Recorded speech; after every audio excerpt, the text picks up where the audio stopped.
ഇന്ന് നമ്മൾ ചെമ്പരത്തിപ്പൂ വെച്ചിട്ട് നല്ലൊരു ഡ്രിങ്കാണ് കേട്ടോ ചെയ്യാൻ പോണത്. ഇത്രയും നാളും നമുക്ക് പലർക്കും ഇതറിയാതെ പോയല്ലോ. ഇനി ആരും ചെമ്പരത്തിപ്പൂ ഒന്നും വെറുതെ കളയല്ലേ. ചെമ്പരത്തിപ്പൂ ഇങ്ങനെ ഇതളുകളാക്കിയിട്ട് നല്ലപോലെ ഒന്ന് കഴുകിയെടുക്കണം കേട്ടോ.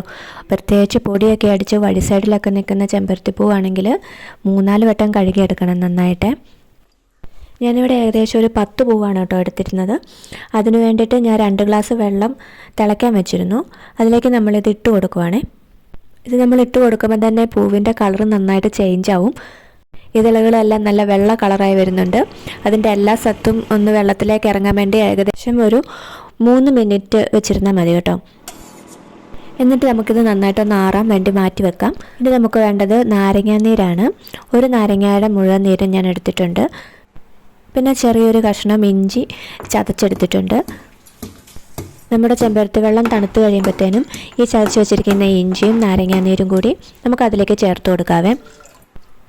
നാരങ്ങാനീര് അതിലേക്ക് ചേർത്ത് കൊടുക്കുമ്പോഴേ ഈ വെള്ളത്തിൻ്റെ നിറം നന്നായിട്ട് ചേഞ്ച് ആവുക. നല്ലൊരു തെളിഞ്ഞ റെഡ് കളർ നമുക്ക് കിട്ടും കേട്ടോ.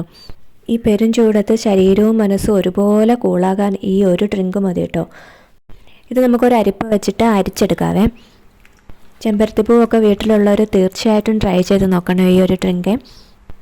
അത്രത്തോളം ആരോഗ്യ ഗുണങ്ങളുള്ള ഒരു പൂവാണ് കേട്ടോ ചെമ്പരത്തിപ്പൂവ്. നമുക്കിതിങ്ങനെ ബോട്ടിലിലാക്കി ഫ്രിഡ്ജിൽ സൂക്ഷിച്ച് വെക്കാം. നമുക്ക് ആവശ്യമുള്ളപ്പോൾ ഒരു ഗ്ലാസ്സിലേക്ക് കുറച്ച് ഇത്രയും ഒക്കെ മതി ഒഴിച്ചു കൊടുക്കാം. ബാക്കി പച്ചവെള്ളം ഒഴിച്ചു കൊടുത്താൽ മതി. നമ്മുടെ വീട്ടിൽ പെട്ടെന്നൊരു ഗസ്റ്റ് വരുമ്പോഴോ അല്ലാതെ പറയാതെ ആരെങ്കിലും പെട്ടെന്നൊക്കെ കയറി വരുമ്പം നമുക്ക് എടുത്തു കൊടുക്കാൻ പറ്റുന്ന നല്ലൊരു ഡ്രിങ്ക് ആയിരിക്കും കേട്ടോ ഇത്. ഞാൻ കുറച്ച് ചിയ സീഡ്സ് ഇട്ട് കൊടുത്തിട്ടുണ്ട്. അത് ഓപ്ഷണലാണ്. മധുരത്തിന് വേണ്ടിയിട്ട് പഞ്ചസാര അല്ലെങ്കിൽ തേനോ എന്തെങ്കിലും ചേർത്ത് നമുക്കിത് പെട്ടെന്ന് തന്നെ എടുത്തു കൊടുക്കാം കേട്ടോ. അപ്പോൾ ഇനി ചെമ്പരത്തിപ്പൂ കിട്ടുമ്പോൾ ഉറപ്പായിട്ട് ഇതൊന്ന് ട്രൈ ചെയ്ത് നോക്കണം. പിന്നെ വീഡിയോ ഇഷ്ടമായെങ്കിൽ സബ്സ്ക്രൈബ് ചെയ്യണം, ലൈക്ക് ചെയ്യണം. നിങ്ങളുടെ ഫീഡ്ബാക്ക് എന്നെ കമൻറ്റിലൂടെ അറിയിക്കണം. ടാറ്റ.